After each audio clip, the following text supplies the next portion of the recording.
Anushka ma'am. अगर आप भी BTSC ANM GNM भर्ती परीक्षा 2025 की तैयारी कर रहे हैं या करना चाहते हैं तो राठौर एजुकेशन पॉइंट आपके लिए लाया है मंजिल बैच।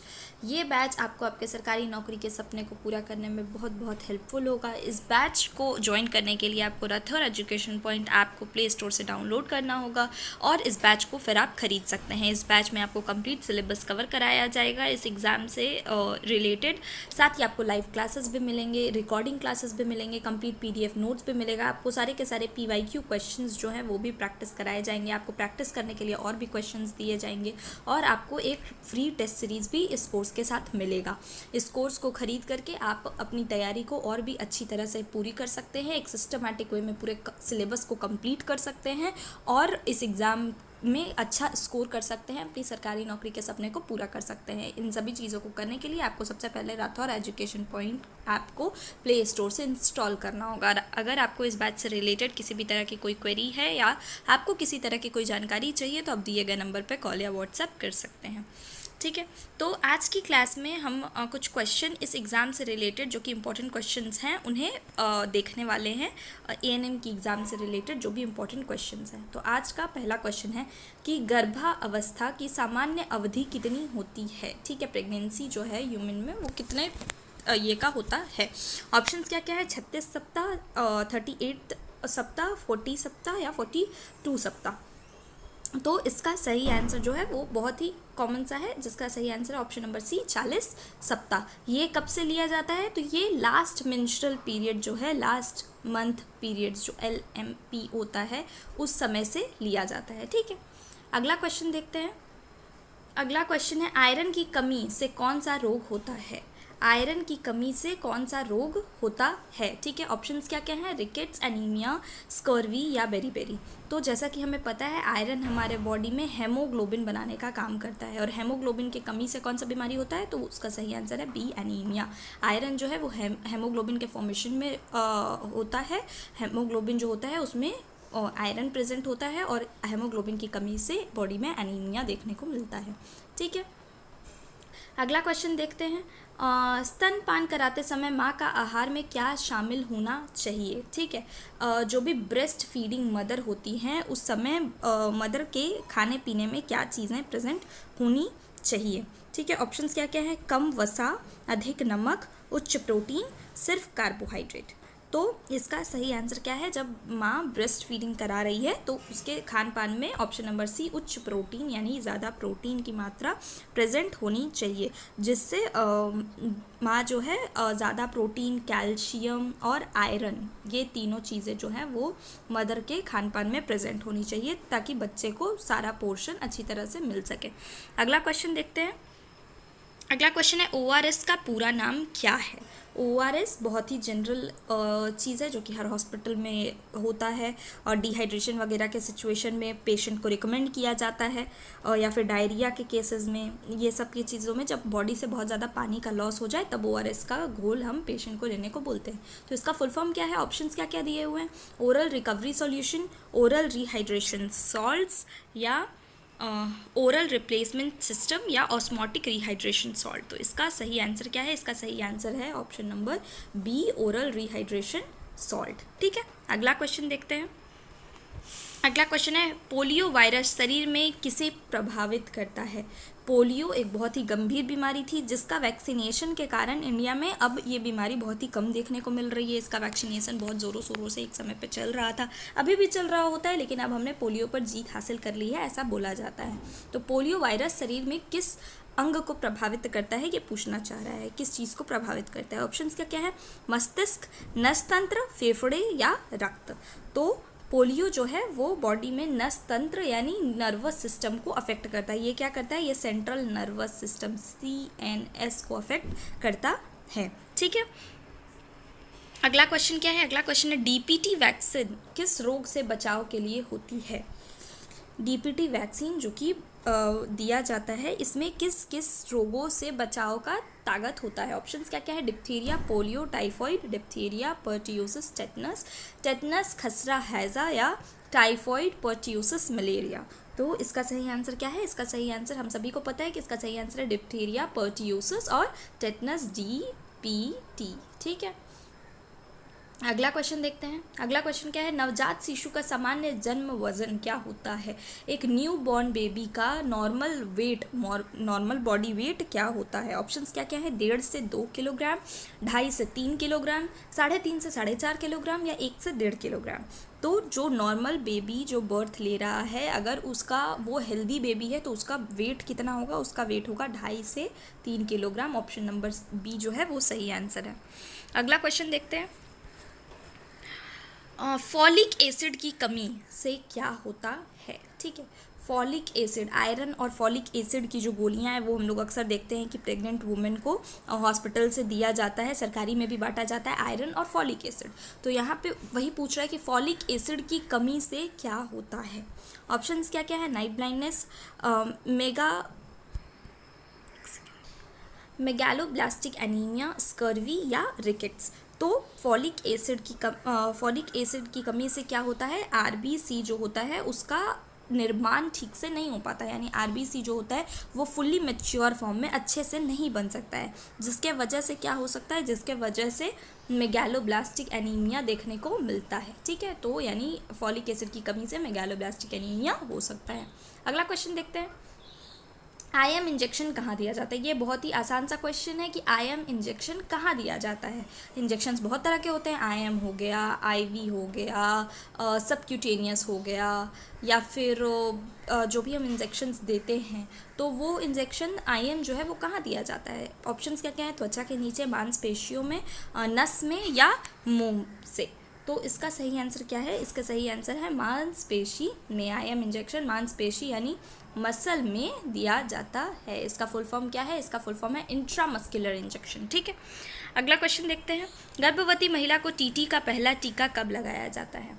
अब एक वुमेन जब प्रेग्नेंट हो रही है तो उसका टीटी का टेटनस टॉक्साइड, टीटी का फुल फॉर्म क्या होता है, टेटनस टॉक्साइड, इसका पहला इंजेक्शन कब लगता है। ऑप्शंस क्या क्या है, पहले महीने में, तीसरे महीने में, चौथे महीने में या 8वें महीने में। तो पहला टीटी का जो वैक्सीन होता है वो आमतौर पे कब लगाया जाता है, चौथे महीने में। ऑप्शन नंबर सी इसका सही आंसर है। ठीक है, अगला क्वेश्चन क्या है, बच्चे का पहला टीका कौन सा होता है। ये बहुत ही ज़्यादा कॉमन सवाल है कि बच्चे को सबसे पहला टीका कौन सा लगाया जाता है। ऑप्शंस क्या क्या है, डीपीटी, बीसीजी, ओपीवी या हेपेटाइटिस बी। तो जन्म के तुरंत बाद हम जो वैक्सीन लगाते हैं वो होता है ऑप्शन नंबर बी, बीसीजी। इसका फुल फॉर्म क्या है, इसका फुल फॉर्म होता है बैसिलस क्यूलेक्स।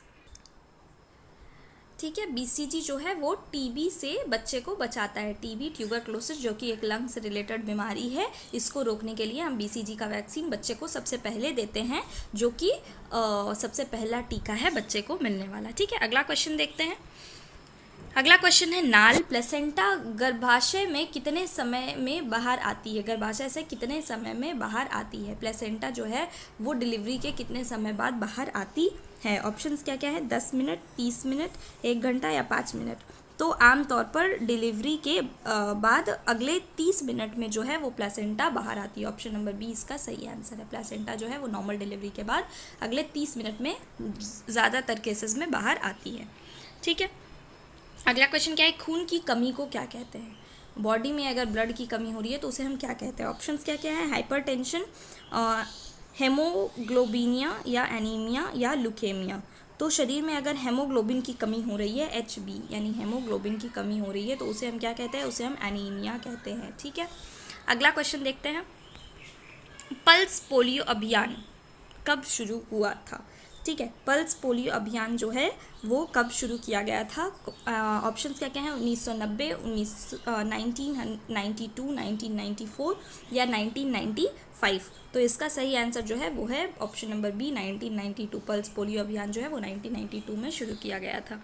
ठीक है, अगला क्वेश्चन देखते हैं। प्रोटीन की कमी से कौन सा रोग होता है। प्रोटीन की कमी अगर हमें देखने को मिल रही है तो उससे कौन सा रोग होता है। ऑप्शंस क्या क्या हैं, स्कर्वी, क्वाशियोरकर, रिकेट्स या टेटनी। तो इसका सही आंसर हम सभी को जनरली पता है कि क्वाशियोरकर और मेरास्मस जो होता है वो प्रोटीन की कमी से होने वाला रोग होता है। तो इसका सही आंसर क्या है, क्वाशियोरकर। ठीक है, अगला क्वेश्चन देखते हैं। मानव शरीर की सबसे बड़ी ग्रंथि कौन सी है। ये बहुत ही कॉमन सा सवाल है। ह्यूमन बॉडी में जैसा कि बहुत सारे ग्लैंड होते हैं, ठीक है, तो इसमें पूछ रहा है कि सबसे बड़ी ग्लैंड कौन सी है, ठीक है। ऑप्शंस क्या क्या है? अग्नाशय, लीवर, थायराइड या ग्रंथिमय उत्तक। तो इसका सही आंसर क्या है? इसका सही आंसर है लीवर, ठीक है। अगला क्वेश्चन क्या है? अपगार स्कोर किसके लिए किया जाता है?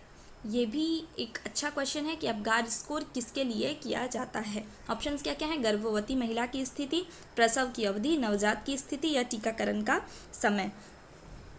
तो इसका सही आंसर हम सभी को पता है कि इसका सही आंसर होता है नवजात की स्थिति। नवजात की स्थिति बताने के लिए हम अपगार स्कोर देते हैं जो कि 0 से 10 तक होता है, ठीक है, जो कि 0 से 10 तक होता है। इसमें क्या करते हैं? इसमें 5 चीज़ें होती हैं, जैसे कि पल्स हो गया, रेस्पिरेशन हो गया, ऐसे ऐसे करके 5 चीज़ें होती हैं जिस पे हम 0, 1 या 2 स्कोर दे सकते हैं, ठीक है।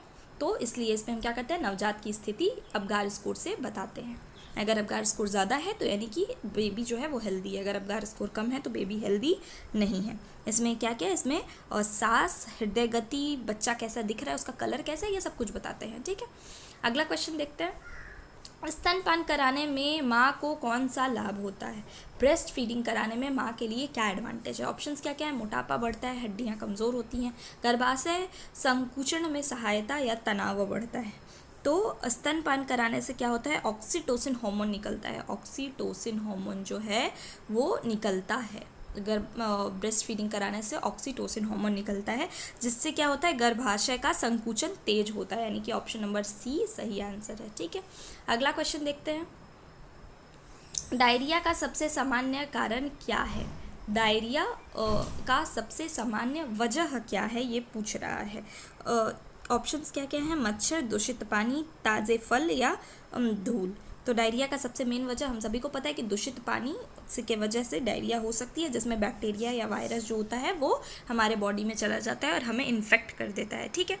अगला क्वेश्चन देखते हैं। मीज़ल्स किस प्रकार का संक्रमण है? ठीक है, मीज़ल्स जो है वो किस प्रकार का संक्रमण है, यानी किस तरह का इन्फेक्शन है। ऑप्शंस क्या क्या हैं? बैक्टीरियल, फंगल, वायरल या परजीवी। तो मीज़ल्स जो है वो एक क्या है? वो एक वायरल इन्फेक्शन है। मीज़ल्स क्या है? एक वायरल इन्फेक्शन है जो कि एक इन्फेक्टेड व्यक्ति के संपर्क में आने से फैलता है। और ये क्या है? एक इन्फेक्टेड इंसान के संपर्क में आने से दूसरे को भी, दूसरे हेल्दी पर्सन को भी हो सकता है। मीज़ल्स एक वायरल इन्फेक्शन है। अगला क्वेश्चन देखते हैं। पीला बुखार किससे फैलता है? पीला बुखार फैलने का कारण क्या है? ऑप्शंस क्या क्या है? मच्छर, मक्खी, दूषित भोजन या जल। तो पीला बुखार एडीज़ मच्छर के काटने से फैलता है। कौन सा मच्छर? एडीज़ मच्छर के काटने से पीला बुखार फैलता है। ऑप्शन नंबर ए इसका सही आंसर है, ठीक है। अगला क्वेश्चन क्या है? गर्भावस्था में उच्च रक्तचाप की स्थिति को क्या कहते हैं? एक प्रेग्नेंट वुमेन में अगर हाई बीपी का केस देखने को मिल रहा है तो उसे हम क्या कहते हैं? ऑप्शंस क्या क्या हैं? हाइपोटेंशन, प्रीक्लैम्पेशिया या फिर इक्लेम्पीसिया या फिर सेप्सिस। तो अगर गर्भावस्था में ज़्यादा हाई बीपी या उसके यूरिन में अगर प्रोटीन का प्रेजेंस मिल रहा है तो ये दोनों चीज़ें हमें क्या बताती हैं? ये दोनों चीज़ें हमें प्रीक्लैम्पेशिया की सिम्टम्स को दिखाती हैं, ठीक है। अगला क्वेश्चन देखते हैं। नवजात में जन्म के समय कौन सी प्रतिक्रिया देखी जाती है? नवजात में जन्म के समय कौन सी प्रतिक्रिया देखी जाती है? ऑप्शंस क्या क्या है? लिखने की, चलने की, मोरो रिफ्लेक्स या फिर बोलने की। तो नवजात शिशु जो होता है उसे लिखने, चलने या बोलने का तो कुछ होता नहीं है। वो क्या है? वो सिर्फ और सिर्फ मोरो रिफ्लेक्स जो है वही जनरली दिखा पाता है। वो क्या करता है? सिर्फ मोरो रिफ्लेक्स दिखा पाता है, ठीक है। अगला क्वेश्चन देखते हैं। नाल में कितनी नसें होती हैं? यानी कि नाल में कितनी नसें होती हैं, ठीक है। ऑप्शंस क्या क्या हैं? एक धमनी, एक नस, दो नसें, दो धमनी, एक नस या 3 नसें एक जैसी। तो नाल में क्या होता है? 2 धमनी होती हैं और एक वेन, यानी 2 आर्टरीज और एक वेन होती है जो कि बच्चे को सारे जो भी पोर्शन है, न्यूट्रिशन है, वो पहुंचाने में हेल्पफुल होती है। यानी 2 धमनी और एक नस इसका सही आंसर है। अगला क्वेश्चन देखते हैं। राष्ट्रीय ग्रामीण स्वास्थ्य मिशन यानी कि नेशनल रूरल हेल्थ मिशन कब शुरू हुआ? ऑप्शंस क्या क्या हैं? 2000, 2005, 2010 या 2012। तो भारत सरकार के द्वारा जो नेशनल रूरल हेल्थ मिशन जो है वो 2005, ऑप्शन नंबर बी सही आंसर है, तब शुरू किया गया था। अगला क्वेश्चन देखते हैं। महिलाओं में स्तन कैंसर की जांच के लिए कौन सा तकनीक प्रयोग की जाती है? ठीक है, फीमेल में जैसे कि ब्रेस्ट कैंसर आज के ज़माने में बहुत कॉमन है, तो उसके टेस्ट के लिए हम कौन सा तकनीक प्रयोग करते हैं? ऑप्शन क्या क्या है? एक्सरे, सोनोग्राफी, मेमोग्राफी या सीटी स्कैन। तो इसका सही आंसर क्या है? इसका सही आंसर है मेमोग्राफी, जो कि इनिशियल स्टेज पे ही ब्रेस्ट कैंसर को पहचानने में हेल्पफुल होता है। ठीक है, अगला क्वेश्चन क्या है? आशा कार्यकर्ता का फुल फॉर्म क्या है? आशा जो कि एक हेल्थ वर्कर होती है, जो कि हॉस्पिटल्स में जनरली देखने को मिलती है, जो कि प्रेग्नेंट वुमेन और बच्चे को हॉस्पिटल तक ले जाने में और सारे जो भी हेल्थ फैसिलिटीज़ है वो प्रोवाइड कराने में हेल्प करती हैं। इनका पूरा नाम क्या होता है? ऑप्शंस क्या क्या हैं? Auxiliary social health activist, accredited social health activist, या फिर एक्रीडिएटेड सेफ हेल्थ असिस्टेंट या एक्टिव सोशल हेल्थ एक्टिविस्ट। तो इसका सही आंसर हम सभी को पता है कि इसका सही आंसर है option number B, accredited social health activist. ठीक है, अगला क्वेश्चन देखते हैं। शरीर में सबसे छोटी हड्डी कौन सी होती है? ये भी एक बहुत ही ज़्यादा कॉमन सवाल है कि शरीर में सबसे छोटी हड्डी कौन सी होती है। ऑप्शंस क्या क्या है? फीमर, स्टैपीज, ह्यूमरस या टीबिया। तो ये हम सभी को पता है कि स्टैपीज जो कि कान में मिलता है, ईयर में पाए जाने वाला हड्डी है, जो कि बॉडी का सबसे छोटी हड्डी होती है। ठीक है, अगला क्वेश्चन देखते हैं। क्या कोलेस्ट्रॉम क्या है? तो कोलेस्ट्रॉम क्या होता है? ऑप्शंस क्या क्या है? दूध का प्रकार, पहला गाढ़ा पीला दूध, या दूध में फैट, या दूध का संक्रमण। तो कोलेस्ट्रॉम क्या होता है? माँ का जो एक प्रेग्नेंट वुमेन में जो सबसे पहला दूध निकलता है, जो कि गाढ़ा और पीला रंग का होता है, उसे हम कोलेस्ट्रॉम कहते हैं, जो कि बच्चे को ढेर सारा न्यूट्रिशन देने में और बच्चे का इम्यूनिटी पावर बढ़ाने में बहुत ही ज़्यादा हेल्पफुल होता है। तो कोलेस्ट्रॉम पहला गाढ़ा पीला दूध होता है, जो कि एक प्रेग्नेंट वुमेन के शरीर से निकलता है। ठीक है, अगला क्वेश्चन क्या है? परिवार नियोजन में सबसे सुरक्षित स्थायी उपाय कौन सा है? ठीक है, तो फैमिली प्लानिंग में सबसे सुरक्षित स्थायी उपाय यानी परमानेंट उपाय, सेफ और परमानेंट, ये उपाय क्या है? ठीक है, तो ऑप्शंस क्या क्या हैं? कॉन्डम, कॉपर टी, नसबंदी या गर्भ निरोधक गोलियां। तो परमानेंट जो है वो परमानेंट और सबसे सेफ उपाय क्या है? ऑप्शन नंबर सी, नसबंदी यानी ट्यूबेक्टोमी और वेसेक्टोमी। ठीक है, इससे क्या है? परमानेंटली फैमिली प्लानिंग किया जा सकता है, यानी आगे किसी भी बच्चे को आगे और बच्चे होने से प्रिवेंट किया जा सकता है। और अगर फैमिली कंप्लीट हो गई हो तो ये सबसे सेफ और परमानेंट उपाय है, जो कि फैमिली प्लानिंग के अंतर्गत आता है, जिसमें ट्यूबेक्टोमी और वेसेक्टोमी मेल और फीमेल दोनों के लिए रिस्पेक्टिवली होता है। ठीक है, आज के लिए बस इतने ही क्वेश्चंस। अगर आप भी ANM GNM भर्ती की तैयारी कर रहे हैं, करना चाहते हैं, तो आप हमारी हेल्प ज़रूर से ज़रूर ले सकते हैं। हमारे दिए गए कोर्स को ज्वाइन करके आप अपनी तैयारी को बहुत ही बेहतर बना सकते हैं और अपनी सरकारी नौकरी को ले सकते हैं। Thank you so much.